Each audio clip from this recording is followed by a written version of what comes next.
Question. I don't know.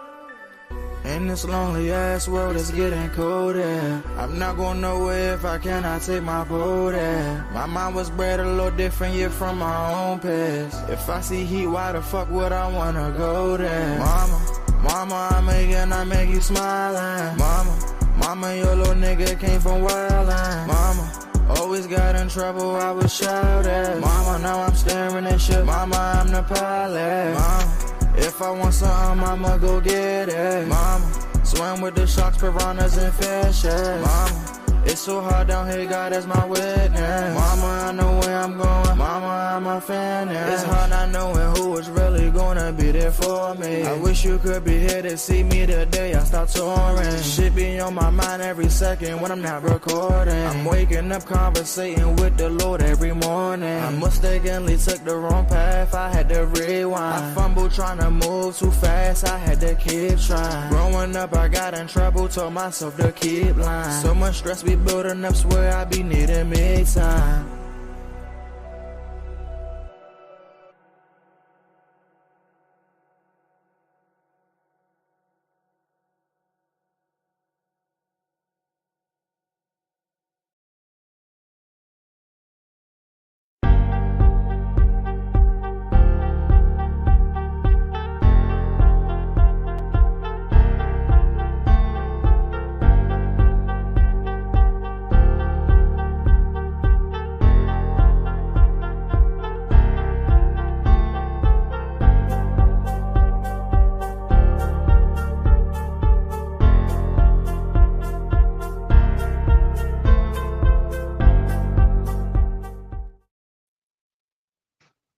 Good morning to the DMV and the rest of the world. This is your girl Reese, aka the best that ever did it, aka I know I'm running late, I'm running behind, just getting in the house out of the cold, just doing a lot of stuff. Got to make sure I'm on point. Good morning. Good morning. Good morning. Good morning, everybody. I can't even say my hashtag. This is your girl Reese, aka the best that ever did it. Yes. Good morning. Grand rising to you all. Good morning, Kiani. Kiani is the first one in the building today. Good morning, everybody. Yes, thank you. Come on in, Kiani. Talk to the people while I get it set up. That's Good morning, everybody. Everybody's gonna have a great day today. It's gonna be a wonderful night. You're gonna have a wonderful Tuesday, a wonderful rest of the week. And how was y'all weekend? What did you do? Did you see some pretty people? Did you see some ugly people? Let us know. Did people cut their food or was they nice? Did people act like they had God in them all day long? Did they act like they had the devil? The Halloween ain't over. Let us know. Halloween ain't over. You right. With some spooky booze out there. Yes. Yes. Kiani, how was your week? I got to tell everybody what happened yesterday. OMG. OMG. I got to tell everybody what happened yesterday. What happened? My weekend was really good. It was really good. I mean, I was playing Romeo and Juliet / Bad Boys 5. What's that? Okay. Romeo and Juliet. You was with that crazy girl, the one you tried No, to dip. no. I was trying to get my Mac on. I was just flirting a little bit.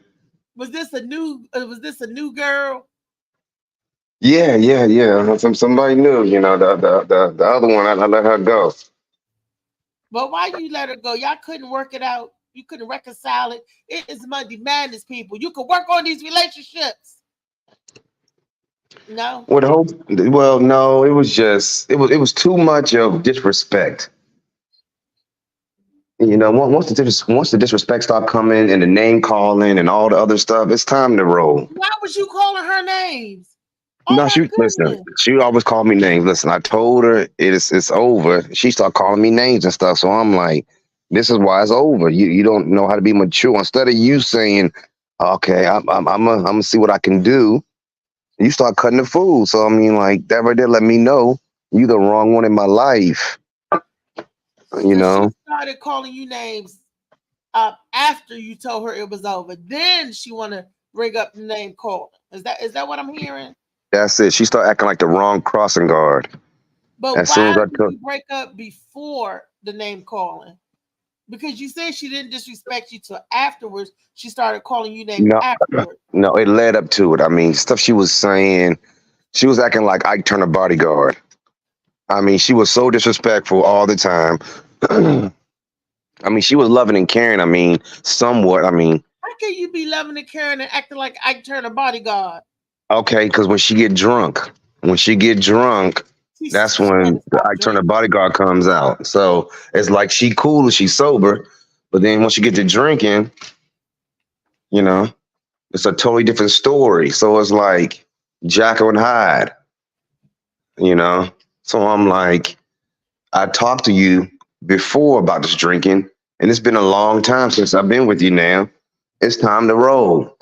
So now, like I said, I told her it was over a couple of months ago, but now it's been really official. I've been telling them like, no, it's over, it's over.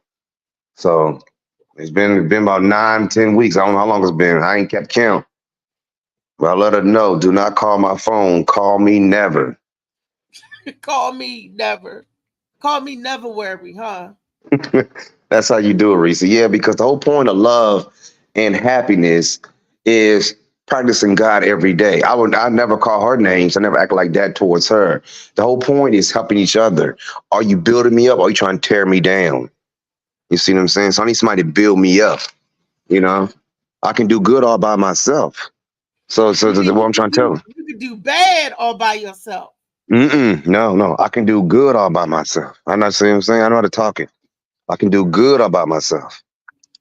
But then, if you could do good all by yourself, what you need somebody for? That's what I'm trying to tell her. So that's what says it's time to keep going. It's time to go. It's time to keep on rolling. One monkey don't stop the show. That was a theme for a song. Oh wow! So the new boo you was playing Fast and the Furious and Romeo and Juliet. You said no, Bad Uh, Boys 5. You Bad said Boys 5. what was you? What you doing? A police chase? What you talking about? Some Bad Boys 5. Spit first, and then I switched to Martin Lawrence, and then after that was John Sally. Now, who are you today? Who do I got right now on my show? Who is this? This is Mr. Thomas. Okay, this is Mr. Thomas today. Goodness Hmm. gracious. I know if I ever go out with you, see, that's why I could never go out with you, Keon. You my little brother and you crazy. Because you gonna switch from Martin Lawrence to Will Smith to John Sally and all in 5 minutes. I ain't doing that with you. I'm like, nigga, pick one. There can only be one. Yes, yes, and then she know. Well, see, the whole point of all of it is playing the boyfriend slash pool boy slash these different roles is playing. You see what I'm saying? See, that's how you keep everything going smooth.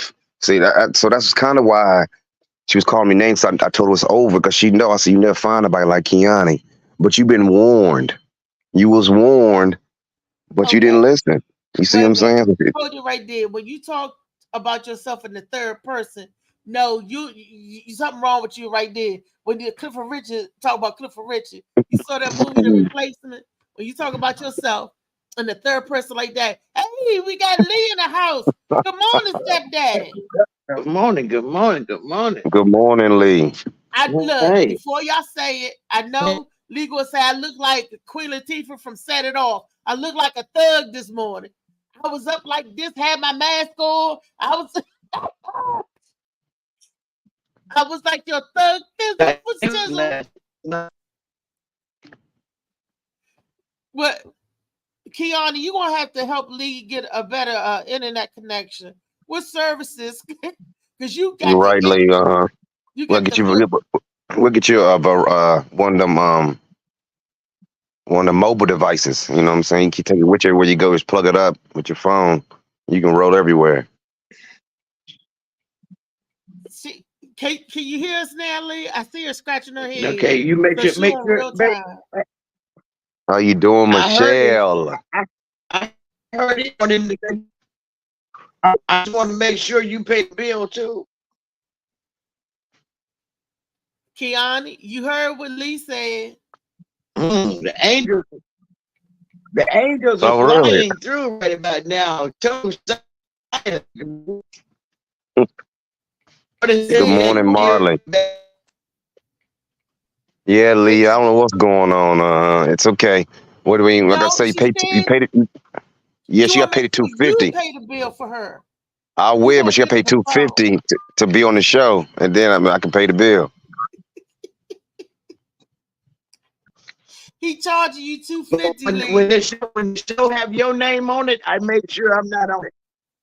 Yeah, I heard him, but how you gonna charge me? That's a scam right there. Because I'm just playing. No, Lee, I'm gonna do. Lee on this plane, Lee. You know this plane. Unless you're up there trying to get married to Miss Mac.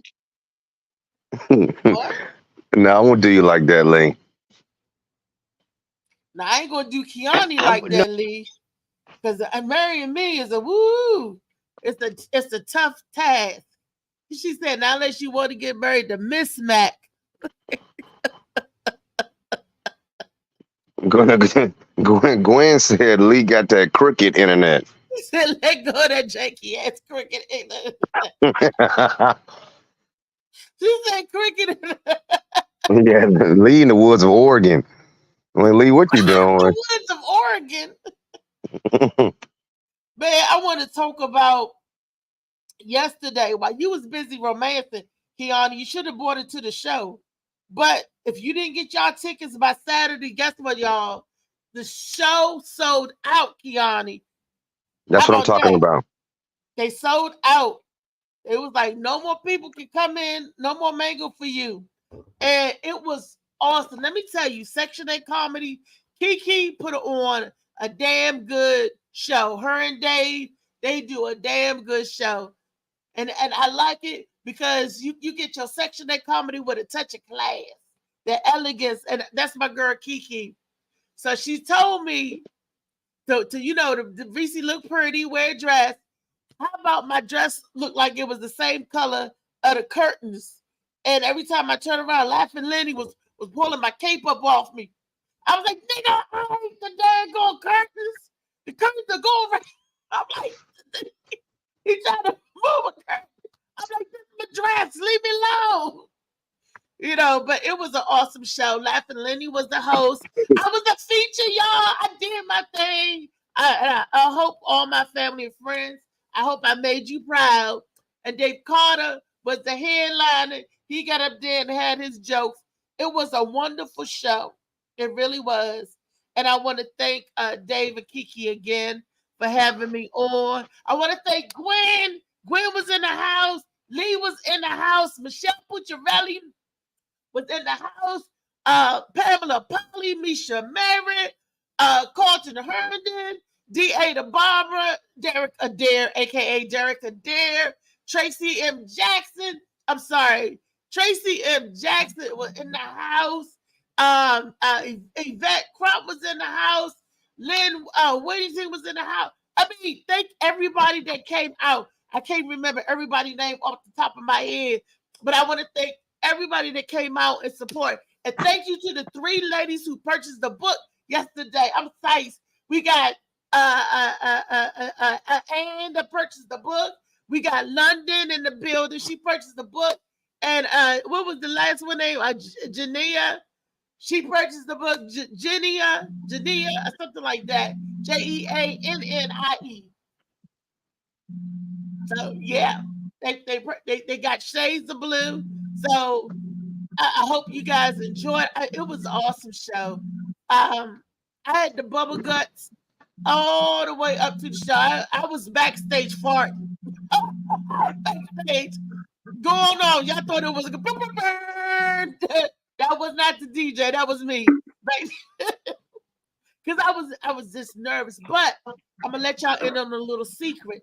No matter if I'm performing for 10 people or 10,000 people, I get the same type of bubble guts.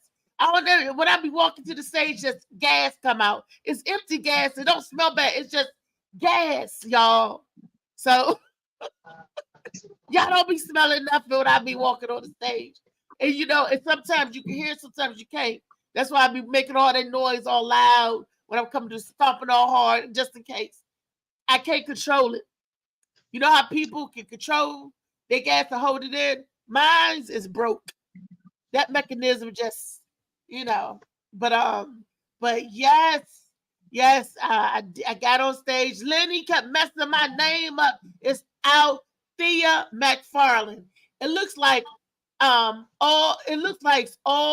VAALTHEA, and I break McFarland down like this. I'm a Mac from a far land. You like that, Lee? So, but it was all for laughing. Lenny did his thing. I was so excited, but you know, the piece de resistance, the piece de resistance is that I made my family and friends proud of me. When Gwen walked up to me and said, "Good show," when Melvin dapped me out, "Good show," there was people I didn't even know saying "good show," representing this one guy. He said he had just had a stroke. He said, "Thank you for representing the disabled people." He raised his cane. That's going to be my next call. I'm going to start raising my cane. Ow. Raise your cane. That's what I'm talking about. JoJo, baby. Thanks, JoJo, baby. He bought a book over the weekend. I got your tracking device in the post office today. You should have it before, or at least by Monday. Mm-hmm. He got Shades of Blue too, y'all. So that's 4 books I sold over the weekend. That's how you know. So your next. Support the Black. Good morning, everybody. Good morning. Oh, okay. I didn't even see Kiani up there. Good morning, sir. Seeing Good you. Morning, man. So what you do over the weekend? So Althea. Yes, Althea. Yes. Yeah. So your next show is gonna be the Return of the Mac. Return of the Mac. Yes, sir. Return of the Mac. That's the sequel. You trying to, that's the every one is gonna be Return of the Mac. Return, that's what you're looking for. Consistent Return of the Mac. You know, there you go. Return. Matter of fact, when you got return, you can go first. My cousin Alan, bless up, Alan. We got the Gwen factor in the house. Let me say good morning to my people. Gwen is in here laughing her butt off. Hey, Short, I ain't worried about you tracking my device. You ain't got to track. I believe you keep that for yourself. You ain't got, stamp your so you got that straight money. You got that straight money. You ain't had to go Amazon. You know what I'm saying? You got that straight cash. I'm saying nothing. Angela Robinson. It might not get reported. It might not get reported. Oh, thank you. You want it on your sales, though. You want that on your sales. So you want your sales, so people see, oh, damn, that many people read it. Let me get it. Definitely. So you want to keep the sale up. Go ahead and save society of your people. I was just doing that while you was acting like you was blind. No, well, I am, because I gotta wait till my glasses clear up, because when I go out, the retrograde, it makes it dark. Read the report, nigga. You got shot glasses. You the only motherfucker got shot glasses on their face that I know of. You get shots and glasses, nigga. You the only shot glass face nigga I know. So just come on, read the motherfucking comments. I get shot Monday like glasses. Morning. You right. You're right. Good morning, Angela Robinson. She said, "Hey, people. Hey, boo. I'm sorry, you guys. Hey.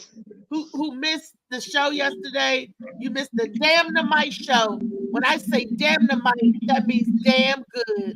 It was nice feel. I'm missing y'all in the house. I miss y'all, man.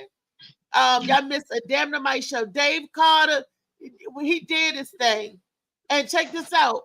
It was a 2-hour show, and it was only 3 comedians. Myself, Benny, and Dave, and it was all they applauded. It was a sold out show, and everybody was happy. Came to laugh. I love crowds that come to laugh, trying to get that stress reliever, ready to get that stress relieved, you know. And the food was all right. When you got some all right good food and the drinks are popping like that, and you got some funny, it makes for a good night. Let me tell you, Misha Merritt, Molly know Misha, she is one of our hardest critics. And she is a supporter of the Morning Mac show. But she is the first one. Leah tell you, Kiani, I think you met her before. She's very laid back, but she's also very reserved. You know, she's a typical, you know, L7, right? You know how to She a typical 3-letter brother, right? That's FBI, CIA, DEA. She's typical 3-letter people, right? She got the classic atypical personality. When she said, I had a good time, she said it was entertaining. She said it was something that she would pay for again. Hello, that's what I'm talking about. When you got something people say they'll pay for it again, I feel good. That mean that snatch out on the block getting money. You know what I'm saying? Shit, get that. They said shit. Get first, Joe. Where you get that? Where you be here every day? You be here every day? Yeah, that's when that snatch right. That's when the niggas coming back. They were like, yeah. Well, I need to put some more ass on the block then, if that's the case. Look, Lee, why ain't you pimping me out, Lee? If it's like that comedy show. Oh yeah. Hey, Althea, Miss Crump says she's gonna come by your house and get her book. Oh, okay,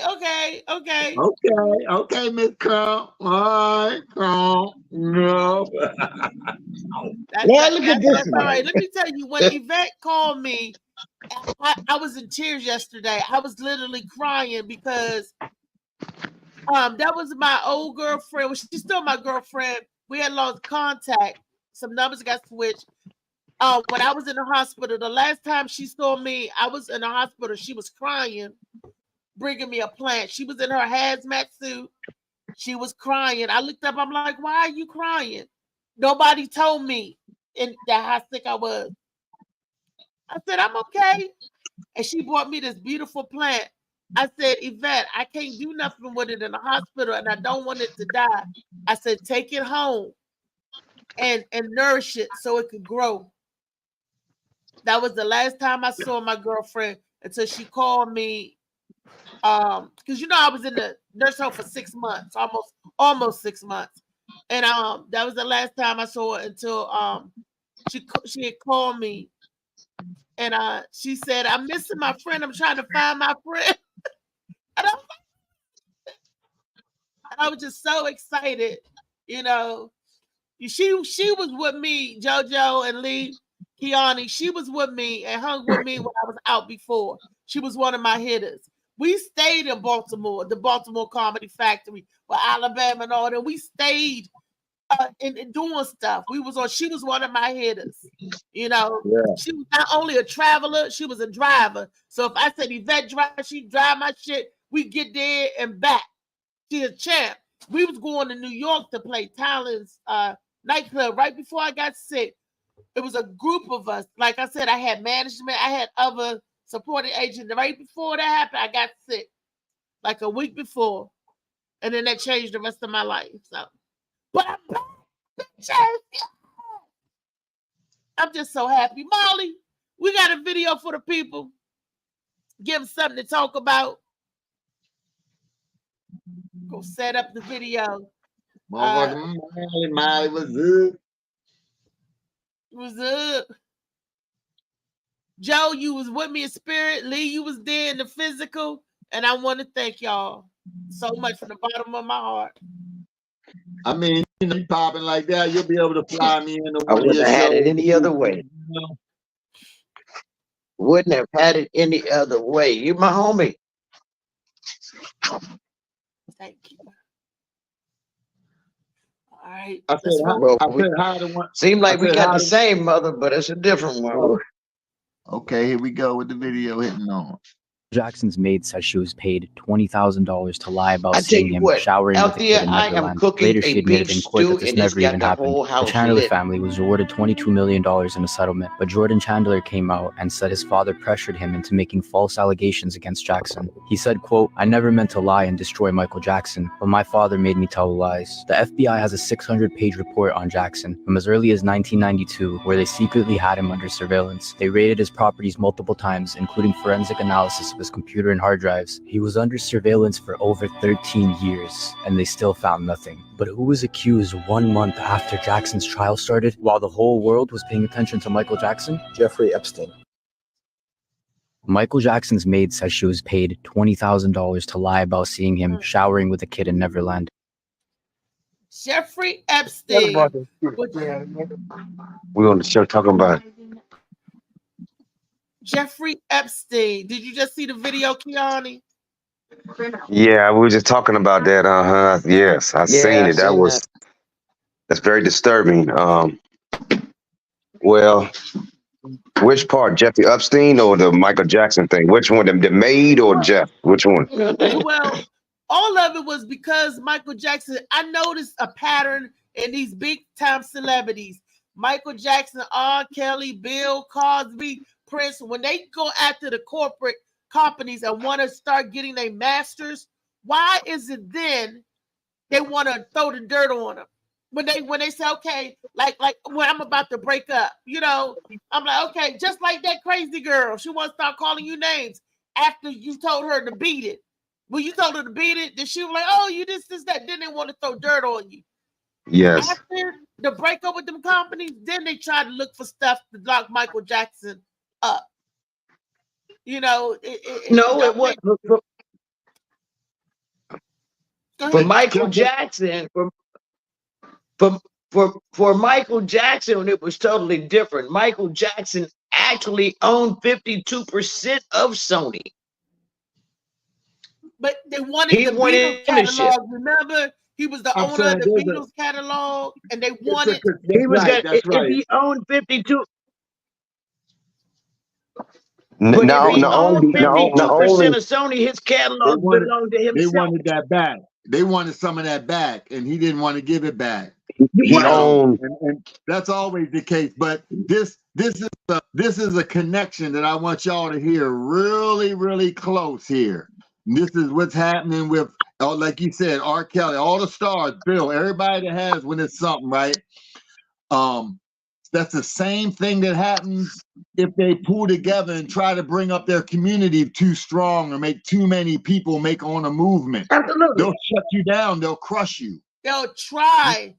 No, they will. You already did the story. You already did the story about Joyland. You already did the story about the other spot. You already did the story about these were going to be black people working. These were going to be black communities coming on the rise. These were going to be black tax paying citizens. So don't give me that. Don't say try. Every time. And all these people you're talking about, Bill, R. Kelly, all these people you're talking about, all these people got enough now. And the reason, wait a minute, hold on. And the reason, and they won't let them get the power. And that goes for you too. Bruh, the only reason why they do too, if you jump out there. No, bro. The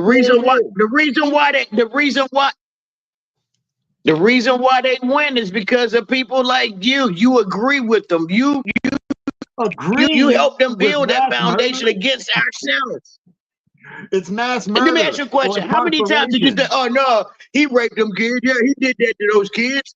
How many times did you believe in them versus us? I don't believe in none How of many that, times? We'll give ours away when they will not give theirs away. Hey, boo-boo, I ain't the one. Which side did you take, man? I'm the one that flies on the inside. I'm the one that take care of disrespectful people in the joints when motherfuckers out there jumping on kids and doing stuff like that. They didn't come through our circle up in there and walk the compound and did that to a kid or something. No. We put them up out of there, and not by asking neither. You know what I'm saying? So no, I'm asking mama. a question. I'm not one When to you jump heard on the, I about don't R. jump on the Kelly, boat. I'm just letting you know the truth. If you jump out there and make a powerful move, you will be stopped, punished, crushed. Martin Luther King, Malcolm X, Bill Cosby, R. Kelly, anybody else you want to name as powerful, Joyland, anybody else, anywhere else, it's like that. You can do a little bit, but you better not try to jump too far. They just got the power. They own everything, all the guns and all the everything. All the transactions, all overseas shit. They own all that. Okay. We can't go get our own shit. I'm good. Go ahead. That's not my question. That's not my question. My question was, you got Michael Jackson, you got Bill Cosby. Did you believe what they said about him? That's my question. No, I didn't. Because now it's not Michael. Bill was questionable. Bill was a little questionable, but not after you see what happens. I mean, you could say the same thing about the quarterback for the Browns. He settled out for getting all the massage girls and shit like that, you know. So what's his name? God dang, it's my brain deal. What about Kobe Bryant? Still not answering my question.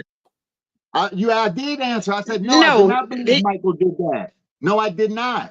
I did not believe Michael did that. I always was a fan of Mike. Michael, they ain't never have no evidence on Mike. They ain't never have nothing. What about Bill? Bill, you don't know. They all. What about Bill? You don't know what they doing. I'm saying they're getting high. They doing drugs. Well, hold on. You had to have if you thought that he had the capacity to do something like that, then his son should have never got killed found on the side of the road. We give away our own. They will not give away their own. You said his son was found on the side of the road. Whose son?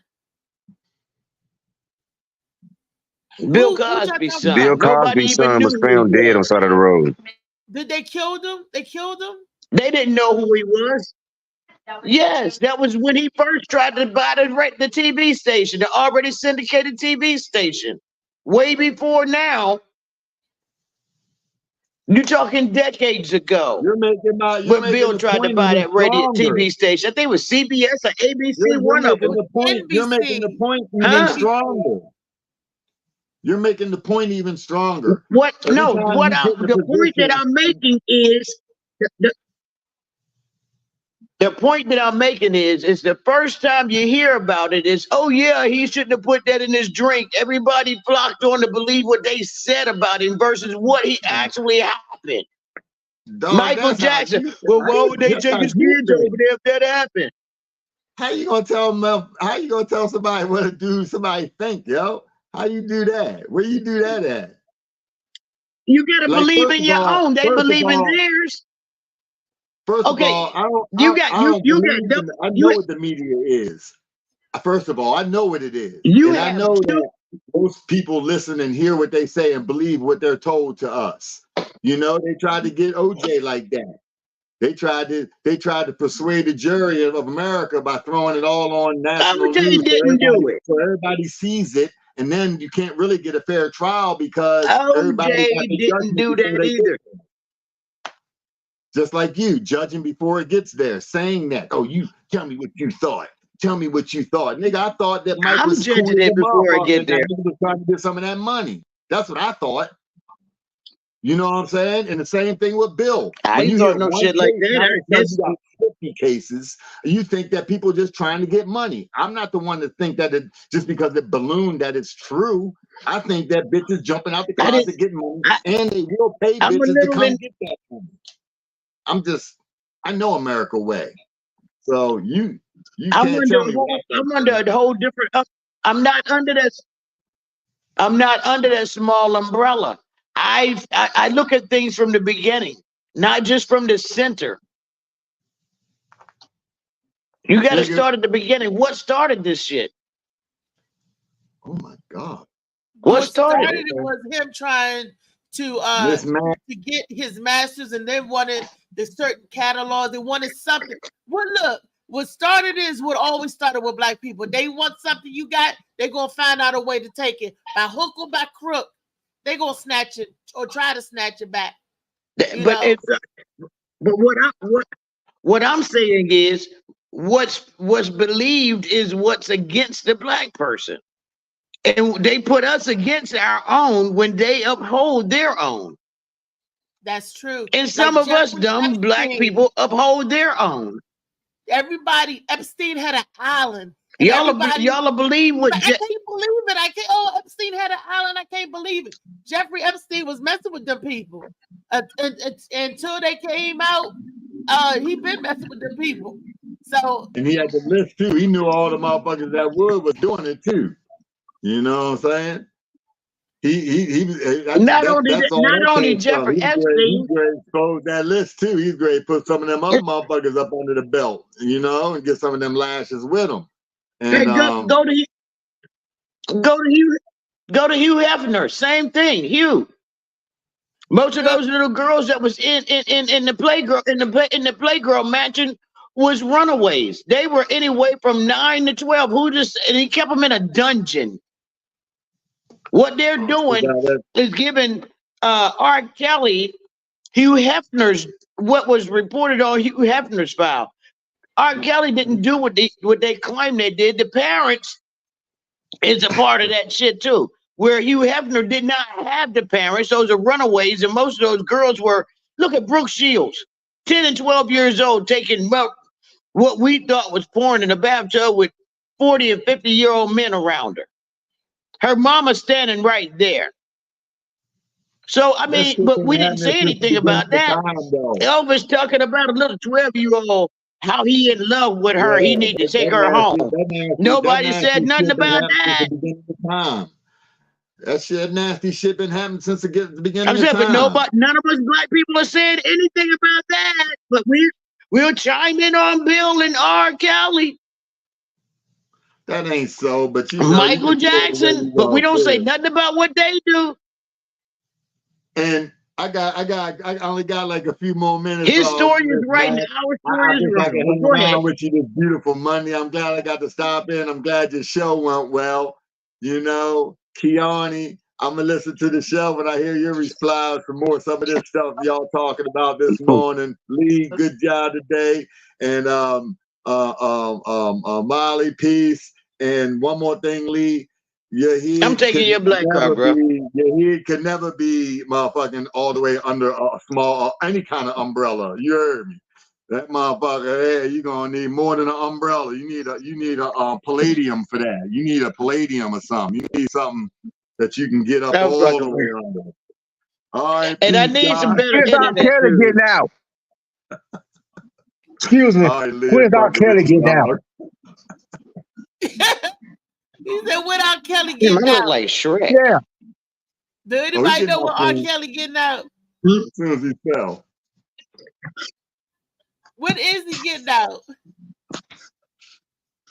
I don't know. I keep watching the TV and sometimes they talk about it, but they seem like they're uncertain of how many years he's going to serve. He already got the years in, but he got a little money, so they may let him out. That's what I feel.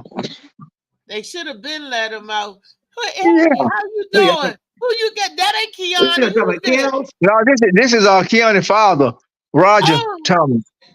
Nigel? Roger Thomas. Roger Thomas. Oh, no. You got a famous name, Roger. You know that, don't you? Yeah, I know. Hey, what's happening? I'm doing all right. I'm concerned about R. Kelly because he still can make music. I like his music. I like his music, too. And I still listen to it. Yeah, I do, too, sometimes. Yes, I do. What was that Dave Carter said last night? He ain't did shit to me. No, that was Laughing Lenny. Was that Laughing Lenny that said that shit? He said he ain't did what? Listen to his music, bitch. He ain't did shit to me. So Kiana, your daddy. Oh yeah, listen to that. And I don't like the way I don't like the way we handle it. Okay, no, we appreciate that. We try our best. The state there, okay, Keanu daddy, good to go. I need better internet. That was Keanu's father. That wasn't Keanu. That was Keanu. They was like, Keanu, you done aged 20 years. No, that was Kiani's dad. Yeah, we have on the show sometimes. We can do some laughing. Okay. Yeah. I'm glad that he was listening. Yeah. But Kiani, what is your spill on it? We got Lee's and we got JoJo's take. Um, JoJo said that they tear it down. Lee's like the black people helped tear it down because they always talking negative about their own. Okay, she's right about that. And JoJo is right about what he's saying as well. So how do we come back with that? Both of them are right. Can both of them be right? yes, that's true. Well, first off, Michael Jackson, he not only he bought the Beatles, and he also No, bought. I ain't talking about that part. We're talking about the maid. Oh, the main part. False allegations. Oh, okay. Well, that part, it was kind of funny. Now, for me, I think Michael been touched by other celebrities. If you ask me, I mean, just the way he acted was a little bit funny. It was kind of suspect because when his friend asked him, "Why are you sleeping in a room with these kids and not sleeping in a different room?" And his response was kind of leery. His response was like, I just want to be with them, or in other words, he should have said, okay, you're right. I would sleep in a different room. And in the morning time, when they wake up, then, we'll proceed today. So for me, that was kind of funny because why are you so adamant about sleeping in the room with these kids? That's one. For two, the way Joe Jackson acted and the people he was around, just to party, everything, something might have went on because all of them act a little funny. Jermaine, Janet, everybody act a little funny. I mean, but I love them, so I don't really know. But they had like the Addams Family times too. But so when the maid said that, when the maid said that it was Vaseline all over the compound, that's when my eyebrows raised. But now because the maid is saying that she lied, that she was paid $20,000 to say that. So now, what are your eyebrows doing? Well, of course that. I mean, you got people who want to hurt her. You have, all types of things going on. For me, that part. But another thing was, so in other words, you believe that Michael Jackson was doing no good. Well, the way he was acting and way the kind of I suspected something was going on. I mean, I ain't saying something been going on. It's been too much of just I don't know, but I do know when he bought Eminem's catalog. After that, he ended up dead. I know that because he did buy Eminem's catalog. So I mean, for me, that was kind of suspicious for me. And who owns? Let me ask you, who owns Eminem catalog now? That's you know who owns it. Eminem owns it now. Snoop Dogg, right? I think Eminem owns it. I thought Snoop owned it.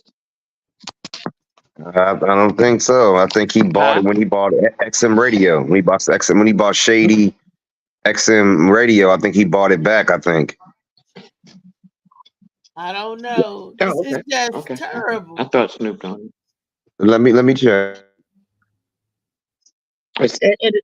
Molly, and it's all about something that belongs to yourself. Catalog now? I mean, who owns Eminem's catalog now? I thought Snoop did. Hell, who owned the Beatles catalog now? Everything. Because I know Snoop just got his back.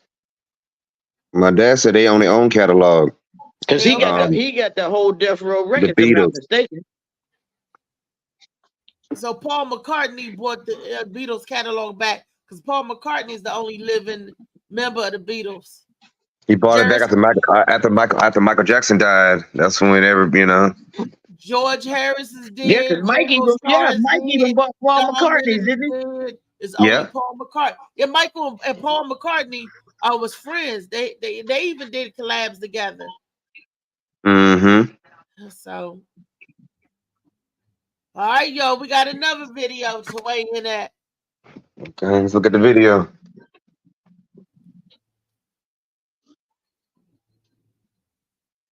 Very first African-American automaker has inspired an Atlanta car maker to bring the Black community into the EV revolution. Derek Bailey has gasoline-powered vehicles he converted to electric. Our retrofit is to show that we can use our technology to actually bring everyone into the EV revolution by allowing you to bring an old car in on Monday, and next Monday you pick up an electric car. He's also preparing to launch production of a new EV that'll be equipped with a special generator that'll charge the car's battery, eliminating the need for a charging station. The very first African-American automaker has inspired an Atlanta car maker to bring the Black community into the EV revolution. Derek Bailey has gasoline-powered vehicles he converted to electric. Our retrofit is to show that we can use our technology to actually bring everyone into the EV revolution by allowing you to bring an old car in on Monday, and next Monday you pick up an electric car. He's also preparing to launch production of a new EV that'll be equipped with a special generator that'll charge the car's battery, eliminating the need for a charging station. Y'all heard that? Derek Bailey. Y'all got to listen out for his name. I hope nothing happened to this young man. He is on the evolution path. Electric vehicles for everybody. If he could turn your gas car into an electric vehicle, and what he's making it so it recharges itself. You ain't gonna need those power stations. What? Man, somebody gonna be, I bet them cars gonna cost a fortune. Because if they recharging itself, if they electric, they recharging itself, they ain't gonna need no use for the gas stations or for the recharging place like that. And people ain't gonna be able to charge for them charging their car. Like they charge us for getting gas now. What y'all think about that? Hear my dad say, "What you say, Daddy?" Got to have some kind of insurance company back him in case the stuff breaks down. Who's going to pay the customer in case something happens? The customer got to get their own insurance on their car. See, now when you first start out, you can't do that. You got to show that you're able to help the customers too in case it breaks down. See, that's what you got to look at. You get your own insurance, that's all. He said the guy needed good insurance. He said he needs one of them Jewish people to back him up just in case something goes wrong. He's still good, you know. So he said he need more backing, but you know, he said if he had more backing, he'd be good to go. With the electric vehicles, Lee, what you think about the electric vehicles? I've been looking at electric vehicles for a long time, but as long as I have a gas cooking stove, I'm fine. That is Don't the bother best me none. for gas versus electric. If the lights go out, I can still cook. No, I'm just saying, if the lights go out, I can still cook me a meal. So the car, I cannot use that gas to cook with. Let them do what they're doing. I mean, all of it is jackass backwards because we're going to have a reserve. You just can't put all your eggs in one basket. That's just like now, paper to plastic. I used to be an advocate against plastic because it got on my muffler and I didn't like it. And I said, we're going to end up going back because paper is biodegradable. It's going to melt into the soil and make new trees. Plastic, on the other hand, is going to smother everything. That was my reason at the University of Pitt and at Carnegie Mellon. I went unheard. Now they're charging us a nickel for the damn bag and have no way in disposing of it. What are we going to do? We don't make the decisions. We don't even choose what our American national anthem is. We can't come up with that one. So whatever we say is not going to happen anyway. They're going to take what we have and make what they want to make out of it. That's what I think. And I might be a little hard today. I'm tired. Well, I love it. I'm still jet lagged from last I love it. I love it. I love it. But also, it's like being inside a big battery.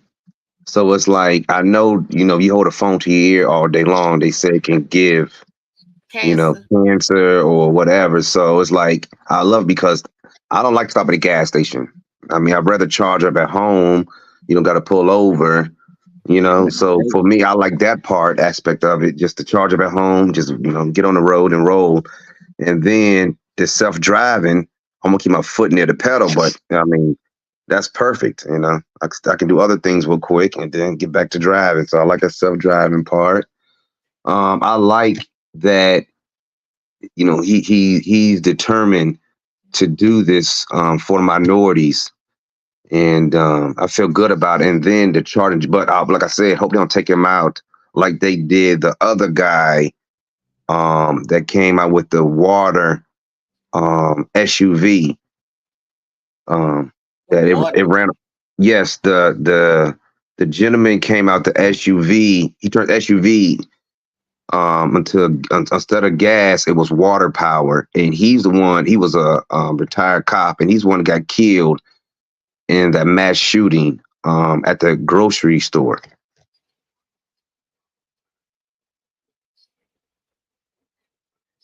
You remember that? Nope. I got the worst internet. Marley must be. Of course, y'all do. Remember the Caucasian kid drove like 200 miles to go to the supermarket to kill those people. Remember? Yeah, I remember that. Okay, well, he was one of the people that got killed, and the kid parents were saying, "Why would my kid drive 200 miles to go to the supermarket to do mass killing?" So basically, they were saying this guy was a target because he came out with the water powered SUV. So he just happened to be one of the people that was killed in that supermarket thing. The guy who had the water power SUV. Yes, check that out. Wow. Look what Marley said. I told you, Marley know about it already. He said, I remember he was the only real target. Oh, wow. So y'all think that they paid that kid to go do that? They do. I believe they be doing it. The higher powers that be, you know. So like what JoJo said, it fattens the cat for JoJo's theory about every time someone of color, okay, if you're not white, you're a target. It seems like if you build it, they will come. How come ain't nobody hunting down like people like Oprah Winfrey and all the big wigs with the money? Well, see, that's why Oprah has off girls' school. They were saying, not my words. They were saying that she has an all girls school because it's more than all girls over school. in Africa, over there, yeah, the school. And they was asking, why don't she have an all boys school? And why was girls complaining about bulliness and all types of other stuff was going on over there? But we never actually seen any videos or anybody actually that went there know anything about the place. That's another thing that's kind of creepy. As a high power figure, we should know somebody that knows somebody that went there. Like I said, I've been asking people that live over there, because like I said, I talk to people on WhatsApp and stuff, and they said they never heard nobody that know anybody went there, but they heard, there's some bullying stuff going on. I was like, no way. They was like, yeah, but like I said, I don't really know. But if you notice one thing about it is she always talks about Gail's daughter. She never said anything about Gail's son. I noticed that too. Gail have a son? She has 2 kids. Wow. So I noticed how she kind of talk about men. It seemed like she kind of like hate men, but she kind of love women.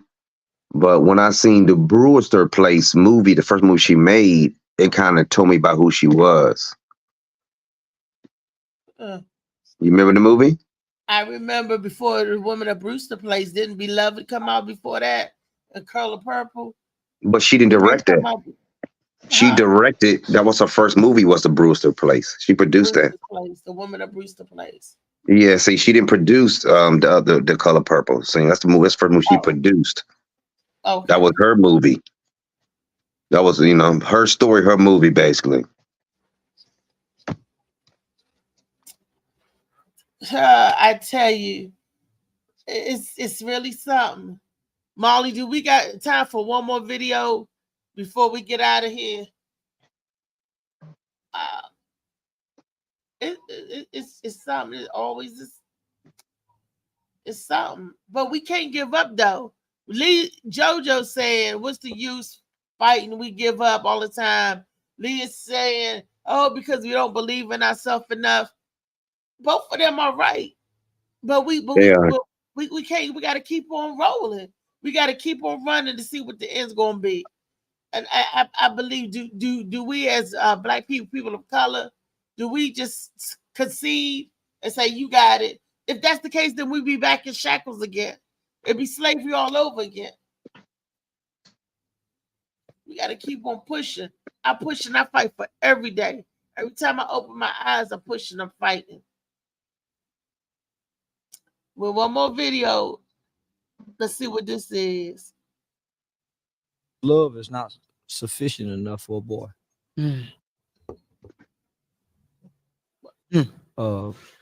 People think now mother's love is not sufficient. He have to have some type of male love, and it has to be consistent to even balance out the consistency of a mother's love. Without that balance, mothers ruin boys. You love on them too long, you ruin him. At some point, he has to go through some training or some discipline, some hard teachings. Man, I ain't never been spanked by a man. I ain't never had a hug from a man. I ain't never heard a man say, I'm proud of you. It was all mama. Even though our uncles was around, they street guys. They teaching you the bullshit. And they young. So I ain't never seen a man come out my mother's bedroom, but she had a boyfriend. Yeah. So that aspect of just growing up with that missing piece of a male figure in your life, naturally you seek out to fill that void away from your mother's home. The things that your mother tell you to do don't make sense amongst boys. When she fixing your coat as a little bitty boy and she giving you instructions on what to do to get back home, you don't when you become an adolescent and the things that your mother say to you, if you go out there and do that with other boys, you go get treated like a punk. And if your mother try to make you tough enough to go out there and deal with the boys, she might create a killer. So you can only show him how to be a good woman. Man, we had a homeboy. He used to sit down and pee. He never seen a man stand up and pee. Because your mother teach you to sit down and pee. That psychologically does something to a boy. Boys aren't supposed to sit down and pee. But what does mama do? She gets you a pot and she train you to sit down to pee. When do you learn to stand up? When? A whole lot of little boys sitting down peeing.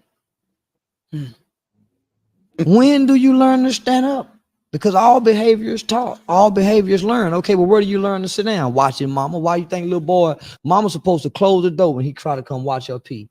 Most women let her infant boy come in the room, watch her pee, watch her get dressed, and he take on those traits and characteristics from here. You can put that same baby with a wolf and he'll behave like a wolf. So you figure by the time this kid get 9, 10 years old, he never sees a man stand up and pee. What do we learn?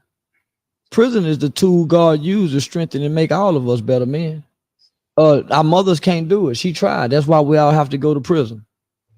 That's why most of us who leave our single mother home have to go to prison and go meet some kind of man in prison. Say, now look out, little homie. Let me show you how to throw your right hand. Now look out. Let me show you how to block that punch.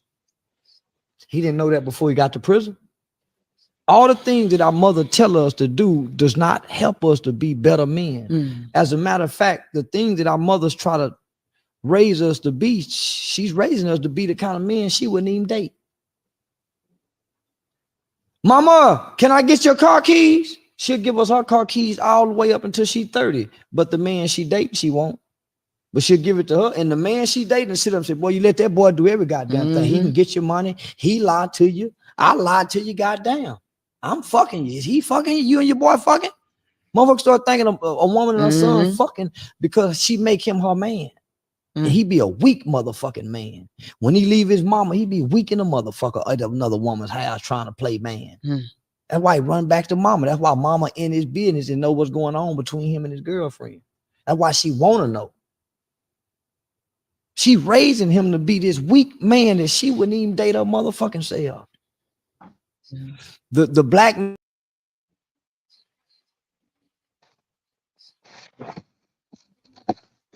Okay.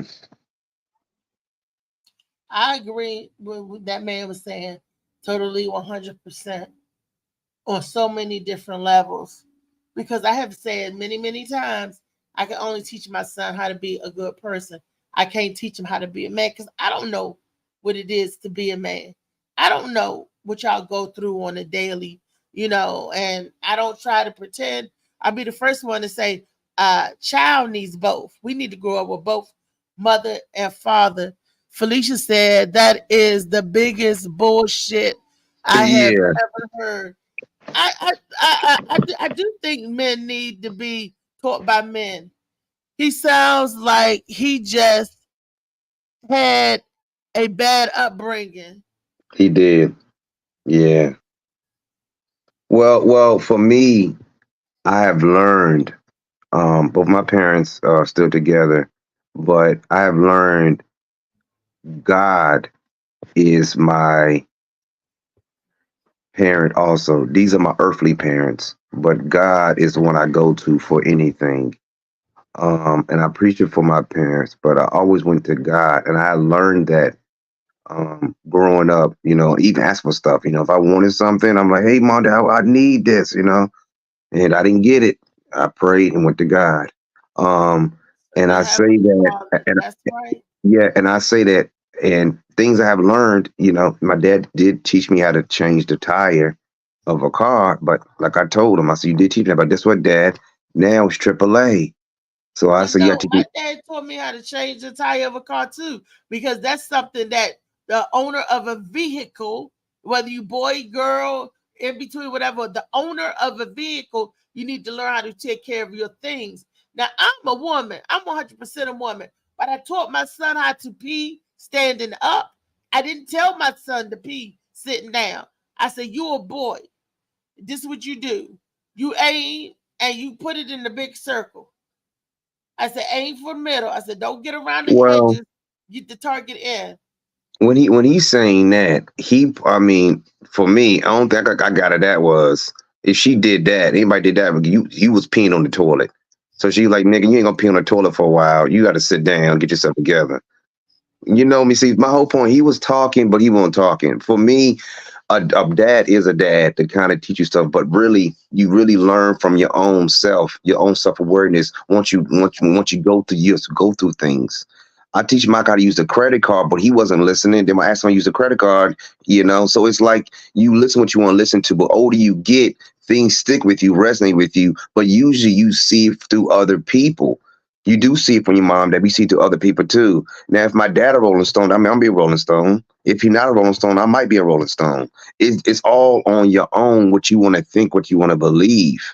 I know kids that had great upbringing. Their mom and dad would buy them anything, and they are just super drunks and act a fool and act immature. I know other people had bad parenting, and they are wonderful. So it's just all about what you believe and what you think. Because we, like I said, we all know people that, like I said, didn't have much, and now they have everything they want, or vice versa. So it's just all of what you believe in. But like I said, it's good to have great parents. I mean, most women that I came in contact with, that was great. Some had one parent, some had two parents, but either way, they were still great. So it's just, I don't look at it that way. I just look at what are you learning, and how you learn from your mistakes. Katina said, oh my God, every one of us is a philosopher. Felicia said that is the biggest bullshit I've ever heard. Katina said he sounds like he had a bad upbringing. I told you. Said, it is really plenty of strong men out there that has been raised by women. Katina, what's going on, Beast? She replied, "Not much. How you doing?" I'm doing good. Many. She said she know many a men raised by women. And Felicia said, bingo. Molly said they need both. Yep, they need both. But because we are a lot of single parents in the Black family, in the Black community, most of us are raised by what? Our mothers. Single mama. Hey, what's going on, Rodney? All right, so you know I had to call in on this one. So now, hey, what he's talking about to me is what you would consider the extreme. So because you can't label everybody in every pot. You know what I'm saying? Because not every mom is doing that. Not every mom is doing that. There's a lot of great single parents, single mothers, single dads on the same thing. Because if you're gonna then turn around and say that the dad is raising his daughter to be what he what he wouldn't even want as a woman, what he was saying is very extreme. And I did like what my man said about God, because I believe in that too, that God has put something in us to know the difference between right and wrong, no matter who's raised you, So to sit there and say that, if you got a single parent, that the child's going to end up this way, or if you got a single dad or single mother or whatever, this is you know what I'm saying? To me, that's all looking into one little situation. That might have been for one situation he's seen, but there's plenty of women who have raised men to be great men. And I'm going to say that my mother raised me to be a great man. And my dad didn't leave. My dad died when I was 11. And my mother raised me since then. You know what I'm saying? She made mistakes, but I learned from her mistakes, the mistakes from my brothers, the mistakes from my uncles. I learned from the mistakes of my friends. I learned from the mistakes of the people around me. Like, no one person made me who I am. You know what I'm saying? I decided to be who I became. So there's nothing, you can never blame, I would never blame any parent or any person for the outcome.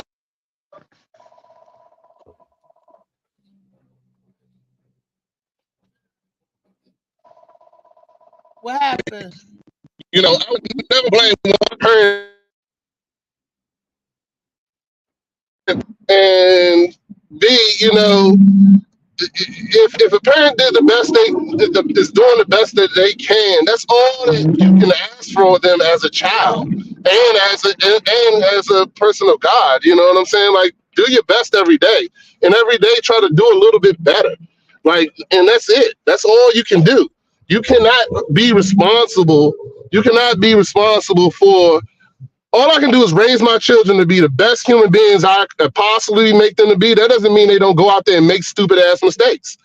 And they can't blame me for the mistakes. They made the decisions, just like I made the decisions that I made in my life. So that's how I feel about that. I just feel like he's just giving an extreme to and whatever he wanted, whatever his agenda was, or whatever how he felt about his family, or whatever the case may be, he's putting it all in one basket, and that's not true for everyone. So that was my quick thing I wanted to call in and say. Now, Molly said that this man is speaking on how these weak women get these weak men, and they're complaining about the daily. I ain't say that, Reese. I ain't say that. What did you say? I don't know what you reading sometimes.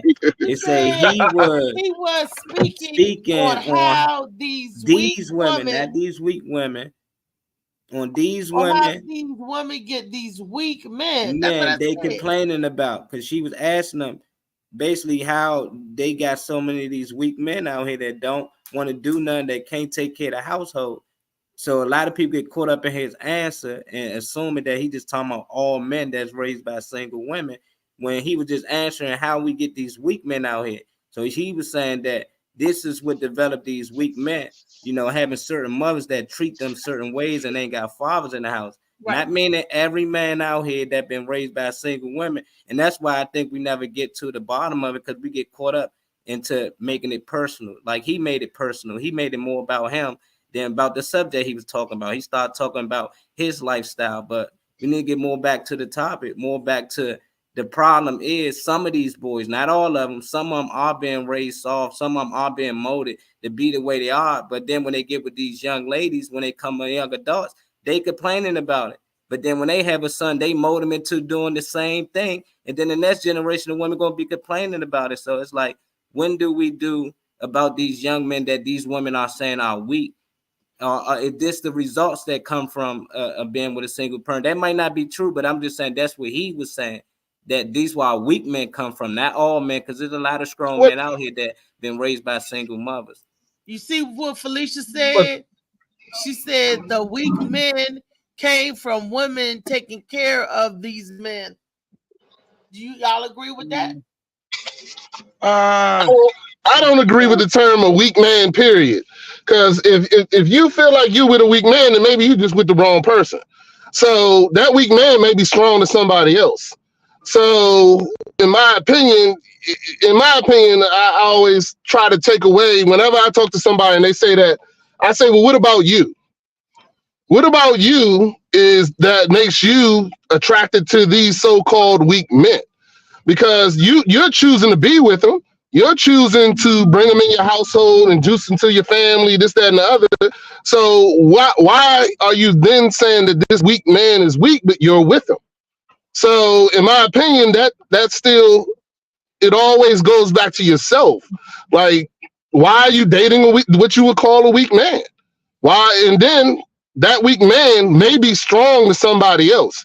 They may be looking at him like you know, he's Superman. So that's just, to me, it's to me, if you ever saying that your person that you're with is weak, then you need to start with yourself, because why are you with that weak person? Like, why? That doesn't even make sense to me.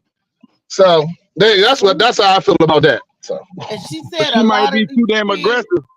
And then, you know, sometimes women like that, they say that, but look at it, if you keep dating the same type dudes, them the only type dudes that you can get, because a regular dude is not feeling you. Maybe you are too aggressive, or either it's like something wrong with your personality. A lot of times people like that, that's why they always go for people they can control. You know, a person they can't control, they're not going to be with. They're going to get somebody to control and then complain about the person being weak. You know, whose fault is that? But whose fault is that? That's your fault. I know. That's your fault. I know. It's a dichotomy. It's a dichotomy. You know, you want to deal with this type of person, but then you don't want to deal with them. You say, I don't like that type of person, but that's all you keep getting. So, okay, like you said, maybe it's you. So I know it is you. Do we blame the person? Like if they a criminal or they a thief or they just fucked up? Because a lot of stuff got to do with upbringing, except when it comes to situations like this. So now none of this got to do with your upbringing. It got a lot to just do with the individual. Own choices. That's what I'm hearing. Your own choices as an adult. Because if I know, it depends on what you going with a person for. Some people just did for the good time, just because he got good looks and he can slang the pipe. A lot of women. And some women, it depends on what they're going for. And Felicia was saying that a lot of these women get out there, get caught up just looking for a good time and end up pregnant. Now, yeah.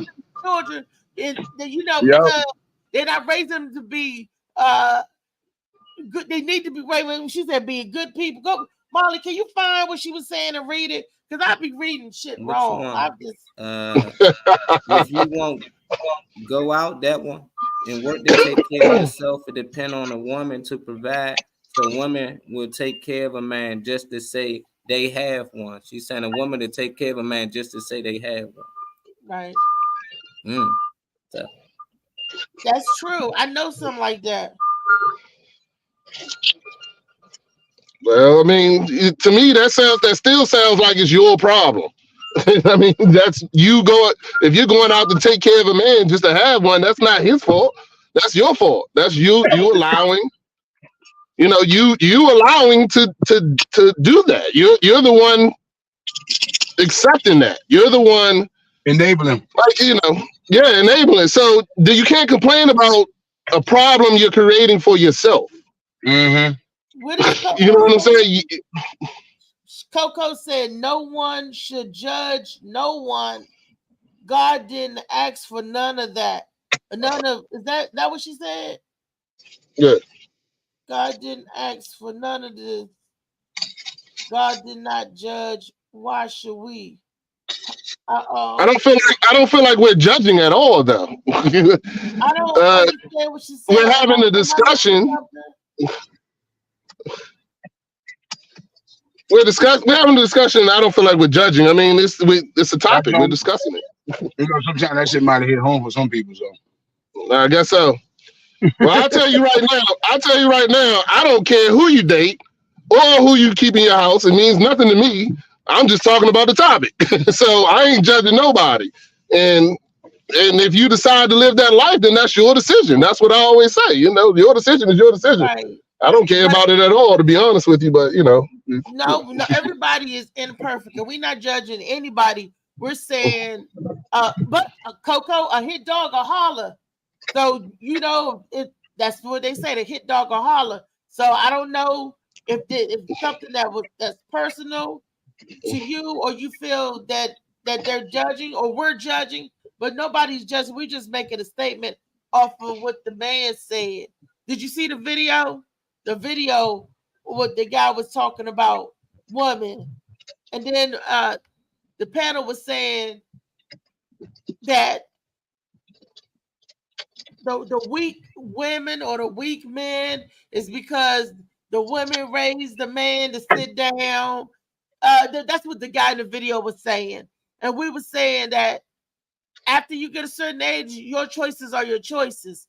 You are, whether you're strong, whether you're weak, that's up to the individual that you choose to be. Nobody is judging you. Only God can judge you, right? Only Absolutely. God can judge me. So you got to do what's best for you. So if you think you want to take care of a man and that's best for you, then by all means, that's best for you. If you're a woman and you said, I ain't taking care of no man, I ain't dealing with that nonsense, then that's best for you. You make your decision.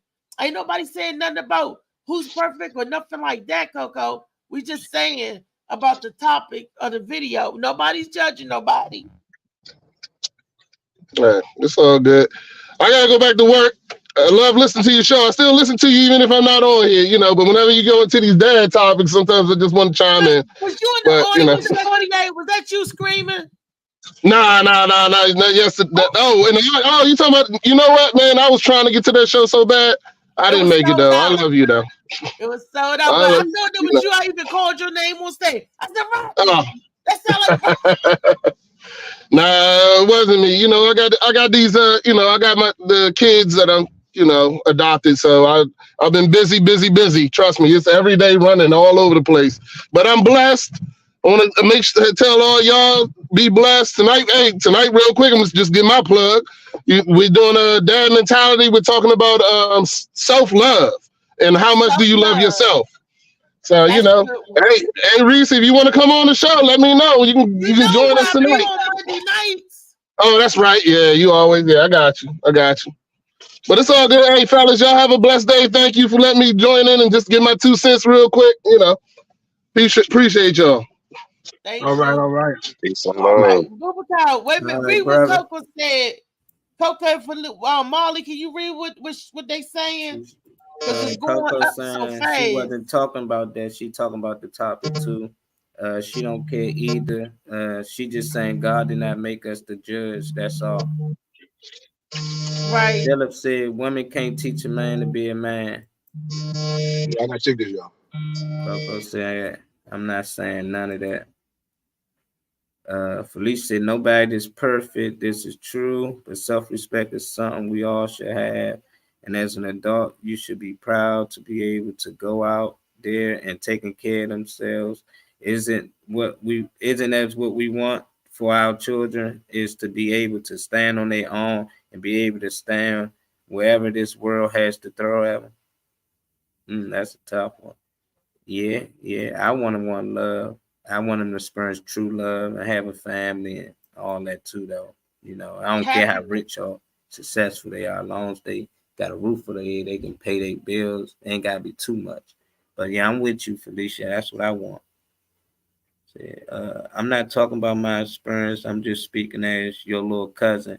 I just came in at a time where y'all was talking about something that sizzled my spirit, not judging for no one. Oh no, you made your opinion. Hey, little cuz. She made some good opinions. You made good points. Yeah, definitely. Chooses, you know, like everybody, you know, they do that a lot. When you older, like when you grown, you know, you shouldn't be this, and you know, you make your own decision and da. And then we use the total opposite when we got kids out here on crack and drugs. Well, we don't know how he was brought up. Or he might have been touched when he was a child. And none of this matter though. You know, when it comes to relationship, all this does matter. You don't know how this person was brought up. He probably never seen a real family. His mother probably was a hoe, had girls in and out, so he don't know how to be committed. It's a lot of things you got to learn on your own. But just to say that you should know it, you should stop doing these things. Some of us got bad habits from our parents and they parents. It's just a habit. It's certain things you're going to do because you seen them do it. You might not see it or don't feel like it, but it ain't got a lot to do with you. A lot of decisions you make because you was molded and programmed to make those decisions. But at what age do we start deciding decisions on our own and know that this is better? If I was to go kill 1,000 people, y'all be like, what's wrong with him? There's people out here that mental really gone out here that's messed up. But I don't know. When it comes to relationship, you should know better though. It's still the same to me. Some people got to work on themselves and work on their past traumas and stuff before they get in a relationship with anybody. Coco, she said, dang, y'all, she was just saying, babe, Coco, this show is we see videos and we give our opinions, our own individual opinion, and everybody is like a thumbprint. Nobody thinks the same, baby, because okay, and you are able to voice what you think. There's no wrong or right in this. It's what you think. It's your opinion, Coco. So if you whatever you think is right, you may think Donald Trump is right and want to vote for 47 again. That's your business. That's your opinion. But we just sharing with each other. We sharing, and when we talk about stuff, we not making a person because I see you said, oh, now it's hey. Is that what you said? Oh, now it's hey. And then you said y'all was just about to go down my throat. It's hey. I'm like, huh? Yeah. I guess she was because your boy was saying something. I guess she disagreed what he was saying, which we always do. We agree and then we disagree on here, so it ain't no biggie. But she said childhood trauma, exactly. I was saying, dang, y'all. I was just saying, dang, y'all. I guess that's what she was just saying. See, yeah, that's what I said. She basically said a lot of the things I was saying. Said he was very aggressive. You want to come on and talk. Sometimes stuff get mixed up in the text and writing. But if you want to, anytime you feel like you want to come in and sit on the show and be a part of the panel, so you can be heard and understood, because the writing comes in, they don't come in like the same like we talking. You are more than welcome to, so we can hear what you're saying instead of trying to read and play catch up. Because when you do that, sometimes it misses what you were saying, and I'm like, huh?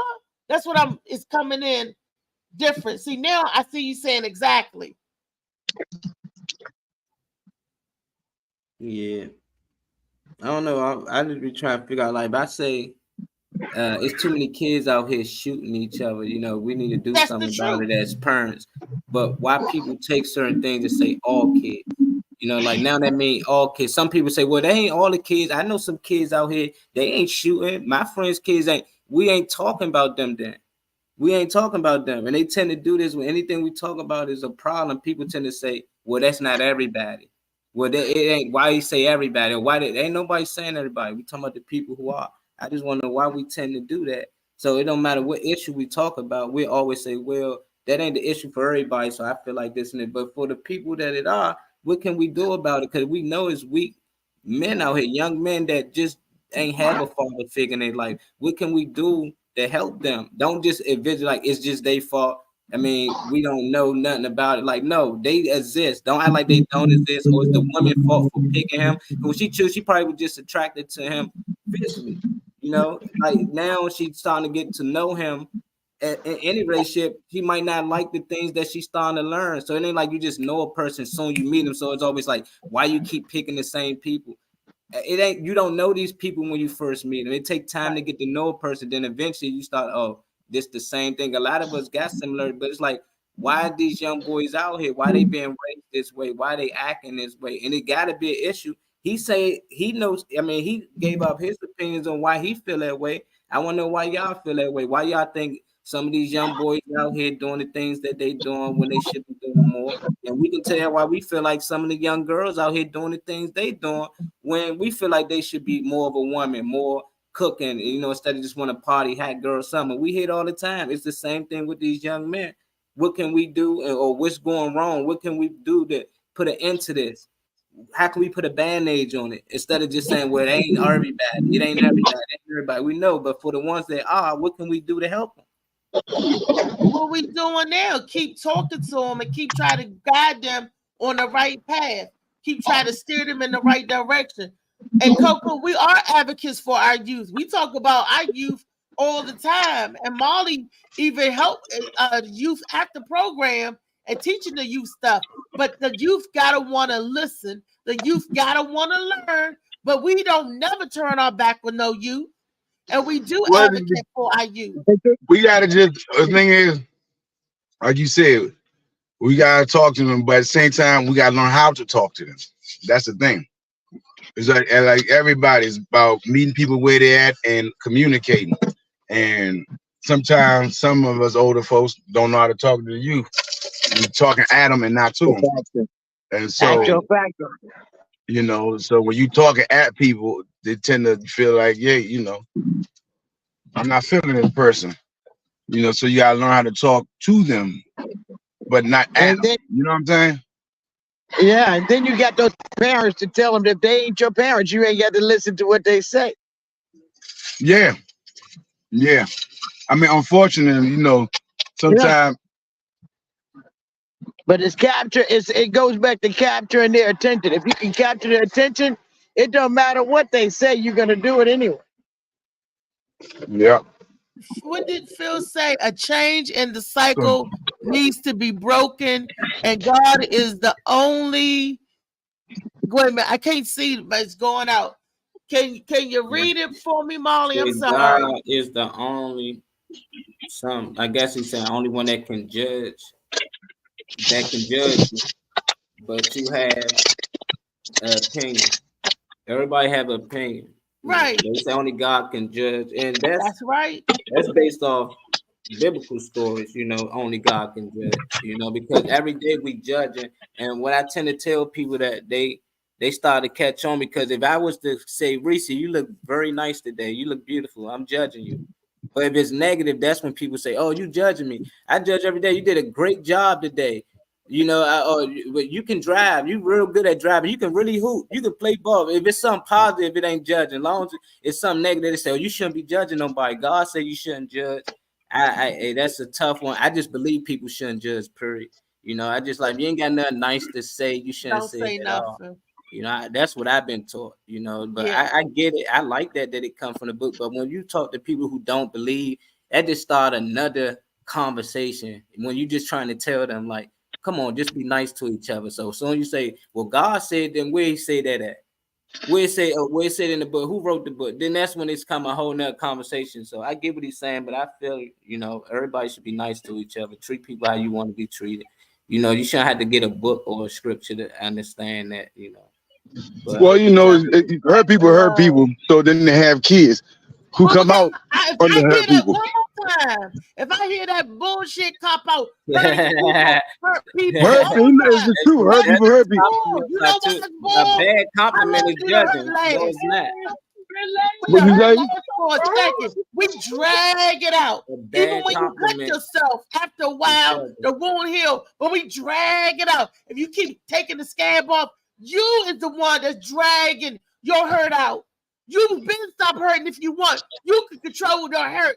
So I don't believe hurting people hurt people. Oh, because you're a mean, nasty person, it's okay for you to do mean, nasty stuff to other people. Oh, nobody would say they have permission to do it. I'm just saying that's just an observation. I'm not saying that's what it is cool. I'm just saying that's an observation. Hurt people hurt people. That hurt people are not good people, or kind of bad people. If you purposely, when you don't know that you hurt somebody, that's different because you're not hurting because you didn't know. But when you purposely and maliciously hurt somebody, the word malintent, mal meaning bad. If you got bad intentions, then you're not a good person. So, yeah, but there's a lot of those out there, people like that feel that way. They do stuff on purpose like that because they've been hurt. So they try to, put that on other people just so they can see the hurt they felt. And to them, they're like, yeah, it's like a way of, I don't know, some way of payback or, justice for them, even though it's not the person that hurt them. So however their mind is working, but that's how it works. Somebody that's innocent. We all been hurt before. Say if Molly made me mad and I'm in a bad mood, how can I feel good by making you feel bad? You innocent. Well, some people, that's just what some people do to punish somebody else so they feel justified that somebody else did it to them. So they're doing somebody else. So now I'm even with the universe. Unfortunately, that's how they think. Whenever I get hurt, I don't just hurt people. Owe them something. The world don't owe you nothing. Do y'all hurt people when y'all hurt? Do y'all hurt people when y'all hurt? Do y'all hurt people? Whenever I hear that line, I ask the same person. So whenever you hurt, do you go hurt people? Because I hear the saying all the time and I get it, but most people I know that hurt people is because that person hurt them. They don't, exactly. That's what happens. It's true what you're saying. It could be some people that's out here just mad and they take it out on anybody at work. You're like, damn, why the McDonald's cashier cussing me out because she mad at somebody else, at the end of the day. But that's what happens. Hurt the person who hurt them. So what do y'all do when y'all hurt though? I got a question for you. Okay? Now, hurting people hurt people. So helping people help people. Can that be the same? Can people help people to help people? Do they pass it forward? Yeah, that's what you call passing it forward. That's what you call passing it forward. A lot of people like that help people, and people help people because they was helped. That's just if you get more people that help people, it'll be less hurting people. Okay, are we doing a PSA or are you asking me something? No, I'm just saying. Observation. I'm flipping it around. Oh, okay. I'm doing a cross up. Oh, you see the jump shot? I don't know. Are you asking me something or are you making a statement? I'm crossing over the statement that you made. That's all. Oh, okay. Yeah, I'm just saying. It's just an observation. Hurt people. Somebody that been hurt, you hurt somebody else. That's just how it works. I'm not saying it's unfortunate, but they don't know, or they might know. I'm not saying I'm that. I want to be with the loving people. I want to be with people like Keanu. Keanu give good love, and he pass out good love. He love on people, and in return, people love up on him. I want to be where the people loving people, because I got love and good vibrations. I want to hug up and kiss up on Molly because that's my little brother. I want to love up on him. I want to love up on Boubacar because that's my big brother. I want to love up, I don't want to be part of the hurt. I want to be part of the love and the healing. Love squad, huh? Man, that can hurt sometimes too, man. It's some people being in love with the wrong people. They're in love with somebody's wife. They're in love with somebody's husband. So, if you hugging up on me, my girl be looking, what the hell going on? So no, she's not, because I said my brother. I said I want to love up and hug up on my brother. I did not say my lover. I'm just saying everybody not cool with a man getting hugged up on by other women. Brother, your girl gonna say this, Reese, where my hug? Because I'm gonna hug her too. I'm gonna love up on her too. I don't believe. Look, I equal share the love. If I love my little brother, I'm gonna love my little sister. I'm gonna hug up. I probably hug her first. Like, girl, give me a hug. And that's how you spread the love. And wait till that baby get there. Y'all gonna be like, Look, Molly, you always say, I'm going back in the boobs, and I had that baby right here. Here like we don't. Kenny said to love also requires being alone. Okay, there they go. It says love also requires what? Being alone. It'll say some people only understand pain because that's all they know. That's a good one. You gotta love yourself first. So it's okay being alone with yourself, because this the person you gotta love first and foremost. What is that old saying? When you in an airplane, they tell you right first, put your mask on first before you put anybody else's mask on. Because if you're not putting your mask on first, you pass out, you're not good to nobody else. Love yourself first, so you know how to distribute and give love out according to the way you want to be loved. See, people, that's why they started that pandemic. Ain't no hugging, ain't no loving, ain't none of that. 6 feet back with a mask on. You know, that connection, we need that connection with each other. We need that touch from each other. You're right. Coco, people if it's fake, it ain't love. We ain't talking about fake some people love. show fake We're talking love. about real love. Pretenders. She talking about that real love. Separated himself 40 days and 40 nights. And then he was able to be amongst the people. Shit, he separated himself his whole teenage years. I don't recall his teenage years. He done found this about it. Yeah, he done found this up a long time, you know. But that's tough. Y'all think y'all can do 40 days and 40 nights just alone? I know it's people in jail do it all the time. You telling me they on Jesus status? I know a dude was in a hole for 3 months straight, 90 days alone, talking to nobody, you know. So it's like a lot of these things they be talking about. I started to look up brainwashing, what it take to brainwash somebody. The first step they do is they put you on a fast. They make sure you don't eat for a certain amount of days. That's the easiest way to program somebody and brainwash them. So it's like they tell us, yeah, you should go on a fast for how many days. Then they tell you, read this book, and then you program. It's like they vicious. They know the human body better than we do. You know, that's like somebody knowing your car better than you do. Like, we all got vehicles, but at the end of the day, it's a mechanic out here that know it inside out. It's the same thing with our body. So we be thinking we knowing things, and we be thinking, oh, that's not true. It's a lot of things they know about our body that affect us on a daily. These chemtrails, just a human connection, all that stuff matter. But we really think it don't, because they tell us it don't. It don't really matter. As long as you go to work, you come home, that's all that matters. You pay your rent. All that stuff causes stress, because if you ain't got that money, you full out panic attack. Ain't nobody even do nothing to you. It's just certain things they put in our life that can cause us stress and panic all the time and fear. That's why I tell people, be careful what you see on the news. As soon as you see on the news, you get into a panic. Right before you go to sleep and right when you wake up. They know exactly what time to hit you. Coco, my cousin, you hurting right now. You call me personally. I want to talk to you one-on-one, and you should have my number. She writes, she said, but how can a person I want to make sure I'm reading right. How can a person love themselves if they never had love from the person who conceived them? That's easy. That's easy. I mean, it depends. If you grew up in a house with that person, that's tough. But if it's adopted kids out here, some of them don't even know they're adopted. They've been loved. They've been brought up with a lot. No. I think she meant what you talking about, the latter one. Yeah, in the house. I think that's what she meant. Wait a minute. She said, which is true. I mean, honestly, within our community, and you can ask a lot of black people around my age, we didn't grow up with people telling us, I love you. And that's facts. Your own parents. And not saying my parents, my parents would do it now, but like we older, and I think that's something I had to kind of bring to their face, because I'm coming up that my kids, because of my kids, I got used to saying that stuff. And so I had to, reciprocate that with them and to my parents, and then transfer it to my parents. And so now, you can say I love you without feeling funny.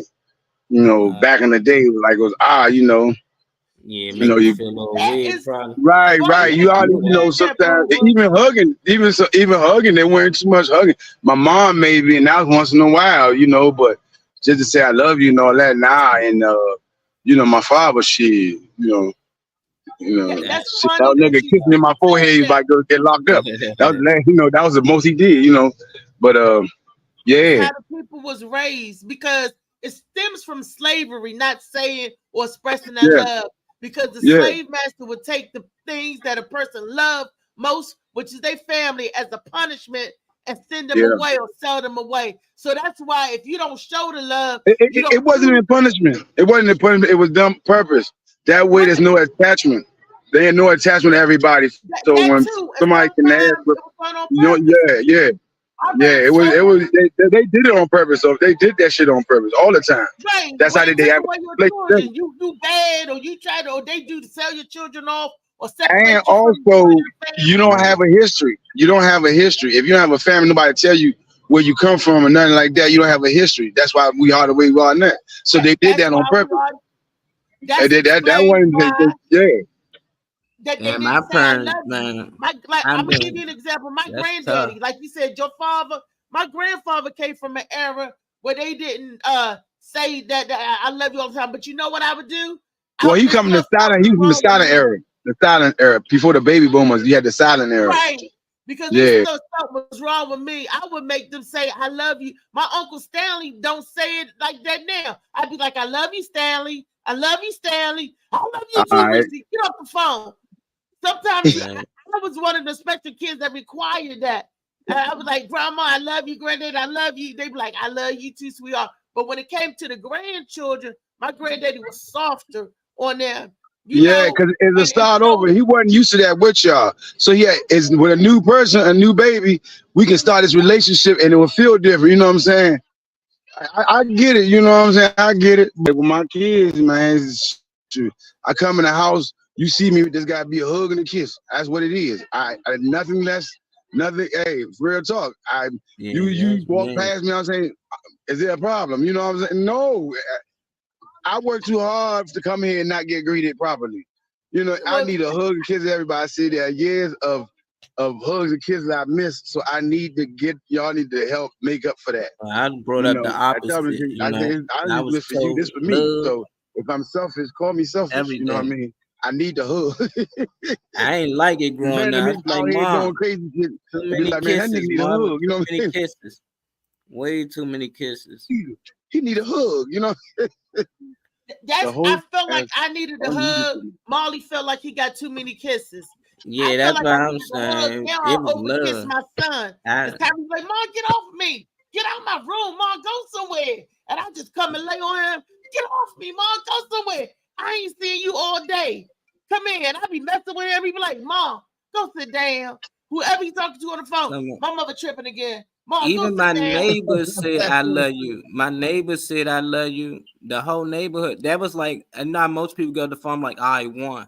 You know, I later, bro. Like that's how we get off the phone. Everything we say, love you. That was always the thing growing up, and I think that's because growing up, my whole childhood, people got killed.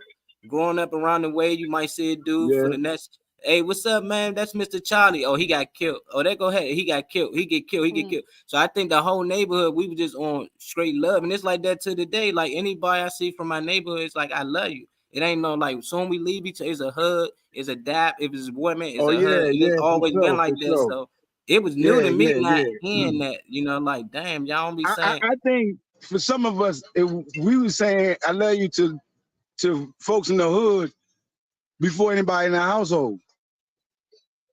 Yeah, and that's fact. That's fact. You heard I love you outside in the hood before your household. You wonder why so many youngins they still with the gangs or doing whatever because them the people that telling them they love them. You know what I'm saying? And at home you just a problem. And so I mean, some people that's what they go through, and so you wonder why they feel more connected with the streets and people in their hood as opposed to their family. You know, this person know what I'm going through, so right. And this the way, and I got plenty of love growing up from my grandparents, but I used to think something was wrong with me because I didn't feel that love coming from my biologicals. You know, because the biologicals didn't love me right, but God put somebody in place there was people there to love me. But for some reason, in my crazy mind, I was like, something wrong with me because it got to be the mama and the daddy. It can't be the grandma and the granddaddy. I want, where's my daddy? Where's my mom? I want that. I thought that was the love. I always thought I was missing something. Now I realized I didn't miss a thing. God gave me grandparents in lieu of my, but thank God. Some people don't even have grandparents at all. At all. Don't know what a grandparents. My grandparents became my mommy and my daddy. And my hat goes off to them because they took care of somebody else's child, somebody else's responsibility that was not theirs. You know? Yeah. That's what I'm saying. God give you what you need, not exactly what you want.